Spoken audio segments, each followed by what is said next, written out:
ওকে আমফানের ঝড়ে পরিচয় হয়েছিল। ওই ঝড়ের মধ্যে ফেসবুক করছিলে? ফোনে আমার 15% মতো চার্জ ছিল, সেই 15% চার্জের মধ্যেই রিলেশন হয়ে গেল। 15 মিনিটের মধ্যে প্রপোজ হয়ে গেল, ভালোবাসা হয়ে গেল।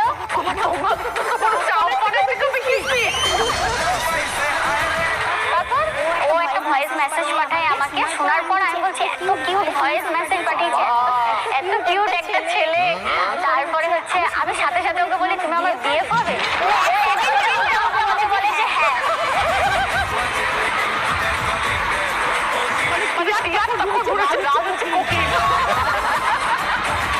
তারপরে তো আমি দেখলাম যে এরকম করে ফোনে চার্জও নেই, আর এখন বললো হ্যাঁ পরে যদি রিজেক্ট আমাকে করে দেয় তার থেকে ফেসবুক পাসওয়ার্ডটা এখনই চাই। ফেসবুক পাসওয়ার্ডটা চাইলাম, ও 5 মিনিটের মধ্যে পাসওয়ার্ড দিল। আমি কি করলাম, ওর নাম্বার রিমুভ করে আমার নাম্বারে অ্যাড করে পাসওয়ার্ড চেঞ্জ করে দিলাম। যে আমাকে বলছে ফোন করে দে, আমি ফেসবুক খুলতে পারছি না। আর আমি বলছি আমি চেঞ্জ করে দিয়েছি, আমার ফোনে চার্জ নেই, আমি যদি চার্জ না দিতে পারি তুমি অন্য কোনো মেয়ের সাথে কথা বলবে তখন?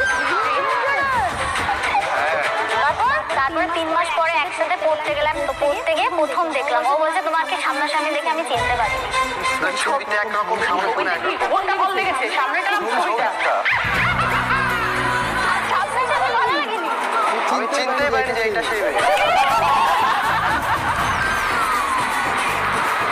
সবসময় আমাকে দেখে ভয়ে ভয়ে। তুমি কি 440 ভোল্ট নাকি? কামড়ে দেয়।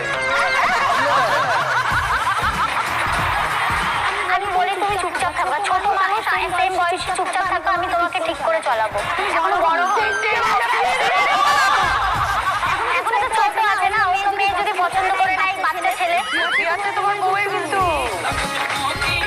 বিয়েটা কিভাবে হলো? বাড়ির লোক মেনে নিয়েছিল? 3 মাস দেখা হয়নি, 9 মাস যখন আমাদের রিলেশনের এক্স, তখন ঠিক করলাম যে ঝামেলা হচ্ছিল। আমি ওকে বললাম কি যে তাহলে চলো বিয়ে টিয়ে করে নি। তারপরে বললো কি ঠিক আছে চলো বিয়ে করে নি। 3 বার বিয়ে করেছি, বাড়ির লোক তো মানে 3 বার বাড়িতে বিয়ে করেছি।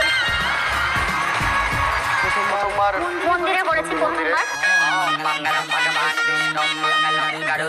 কেউ মানলো না? মানলো না। পরের বার করলাম, প্রবলেম। পরের বার কোথায় করলে? পরের বার এমনি রাস্তায় করে নিয়েছি। আর কতবার মন্দিরে যাবো? 3 নাম্বার বারের বারও মানেনি।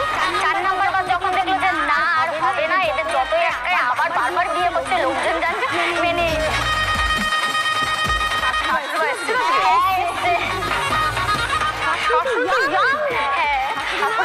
হ্যাঁ বলুন। 7 নম্বর বার বিয়ে করে চলে এলো বাড়িতে, কি করলেন আপনি তখন? কি আর করবো, মেনে নিতেই হলো। আমাদের দুজন আর দুজনকে চাই। এখন কি বুঝছেন বৌমাকে?